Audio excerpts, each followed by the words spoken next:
Hello students, कैसे हैं आप लोग। तो जय श्री राम आप सभी को। तो आज हम बात करने वाले हैं टाइप्स ऑफ फंक्शन में, और आगे हम बात करेंगे काइंड ऑफ फंक्शन। तो काइंड ऑफ फंक्शन के बारे में बात कर चुके हैं लड्डू थ्योरी में, तो अभी हम बात करेंगे टाइप्स ऑफ फंक्शन में। तो टाइप्स ऑफ फंक्शन हमारी जो हेडिंग है वो है टाइप्स ऑफ फंक्शन। अगर आप टाइप्स ऑफ फंक्शन में देखेंगे तो सबसे पहले हम पकड़ते हैं मॉड फंक्शन। किसको पकड़ते हैं? मॉड फंक्शन को।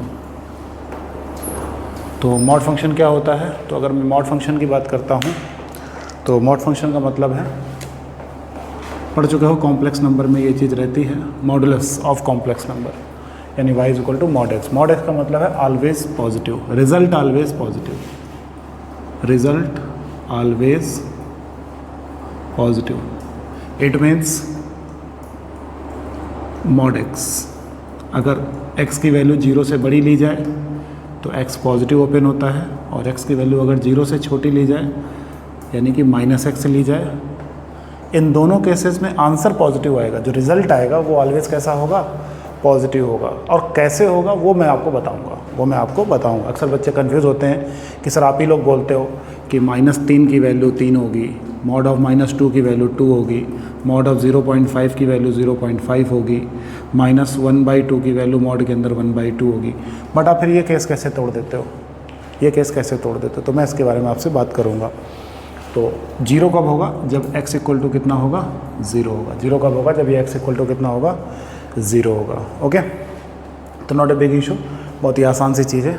तो हमारे पास जो चीज़ें बन करके आई हैं वो दो तरीके की बन के आई हैं। पहले बन के आई है y equal to x line, और दूसरी बन के आई है y equal to -x line. मैंने आपसे अभी क्या कहा कि result always positive. Result always positive मतलब y की जो वैल्यू आएगी वो हमेशा पॉजिटिव आएगी।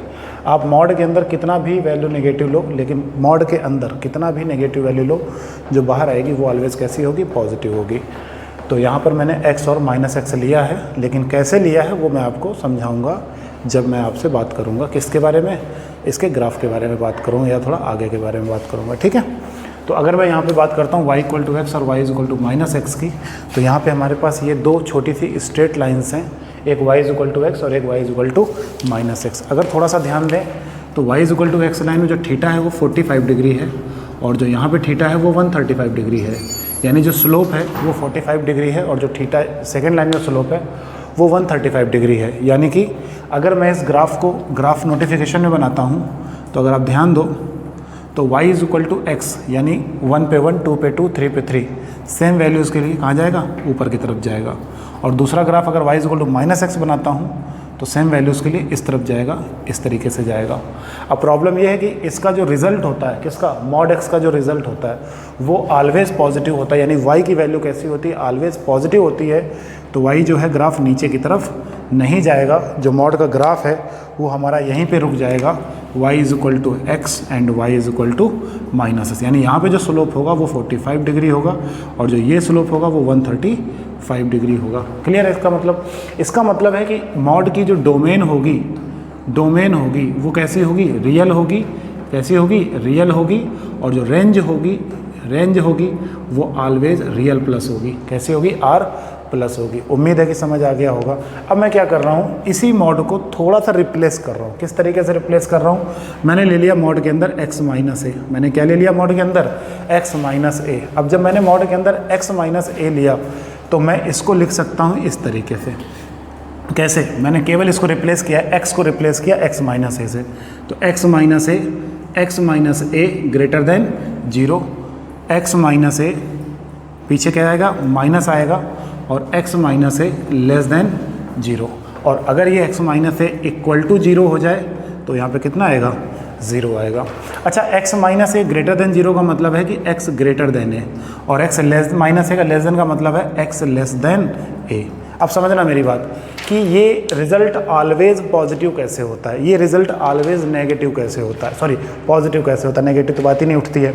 अब यहाँ पे अगर हम ध्यान से देखें तो यहाँ पे जो x की वैल्यू हम लेंगे x ग्रेटर देन a, यानी कि अगर मैं इनडायरेक्टली आपसे एक छोटा सा एग्जांपल ले लूँ कि मॉड के अंदर x माइनस 2, मॉड के अंदर x माइनस 2, कहने का मतलब है कि इसकी जो डोमेन है रियल मतलब पॉजिटिव और नेगेटिव, पॉजिटिव और नेगेटिव। हम कितना भी पॉजिटिव नेगेटिव लें तो उसका जो रिजल्ट होगा वो पॉजिटिव होगा। इट मीन्स अगर मैं यहाँ पे मॉड के अंदर x माइनस 2 रखता हूँ, मतलब कैसा, अगर मैं यहाँ पे आपसे x minus 2 x greater than 2 लेता हूँ और minus time x minus 2 x less than 2 लेता हूँ, यहाँ पे 0 x इक्वल टू 2, तो मेरे बच्चों एक बात हमेशा ध्यान रखो कि यहाँ पे आप जैसे ही x की वैल्यू 2 से बड़ी लोगे, 2 से बड़ी मतलब 3, 2.1, 2.2, 3, 4, 5 जो भी लोगे यहाँ रखोगे, आंसर हमेशा कैसा होगा, पॉजिटिव होगा। आंसर हमेशा कैसा होगा, पॉजिटिव होगा। और अगर यहाँ पे ध्यान दो तो तुम x की वैल्यू 2 से छोटी लोगे और तुम जैसे ही 2 से छोटी वैल्यू लोगे, जैसे वैल्यू कैसी लोगे,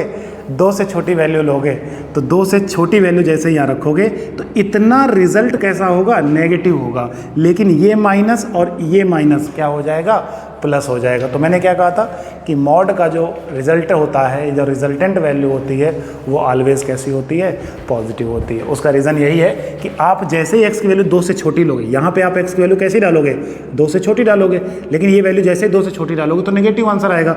बट नेगेटिव अंदर से और नेगेटिव बाहर से, तो आंसर कैसा हो जाएगा, पॉजिटिव हो जाएगा। कैसा हो जाएगा, पॉजिटिव। तो इस केस में भी पॉजिटिव आएगा और इस केस में भी पॉजिटिव आएगा। उम्मीद है कि समझ आ गया होगा। कोई बहुत बड़ी डील नहीं है, बहुत आसान सा क्वेश्चन था, बहुत ही आसान सा पॉइंट था मॉडुलस फंक्शन कि बहुत ही आसानी से हम इसको समझ सकते हैं किसी भी चीज़ को।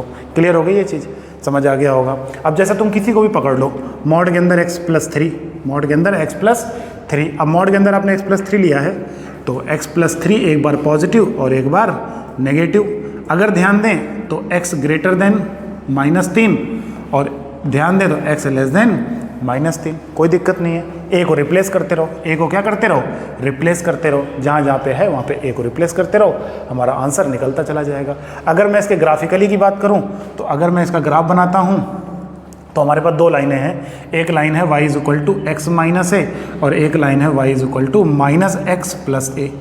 अगर मैं इस ग्राफ को देखता हूँ तो y 0 करने पे x की वैल्यू a आती है और x 0 करने पे y की वैल्यू -a आती है। फिर से समझना, अगर मैं ग्राफ बनाता हूँ 10th क्लास की लीनियर इक्वेशन ऑफ 2 वेरिएबल से, एक बार x 0 करूँगा तो y की वैल्यू -a आएगी, y की वैल्यू -a यहाँ कहीं आएगी। एक बार मैं y 0 करूँगा तो x की वैल्यू a आएगी जो कि यहाँ कहीं आएगी। तो अगर मैं इन दोनों को मिलाऊंगा तो ग्राफ हमारा कुछ इस तरीके से जाएगा। यानी ये पॉइंट हमारा हो गया a, 0 और ये पॉइंट हो गया 0, -a। दोस्तों थोड़ा सा ध्यान देना, इस लाइन की बात कर लेते हैं तो y equal to -x plus a, x 0 कर दो तो y की वैल्यू a, यानी पॉइंट मिलेगा हमारा कितना, 0, a। और अगर मैं y 0 कर दूं तो x की वैल्यू a मिलेगी तो a, 0 नीचे।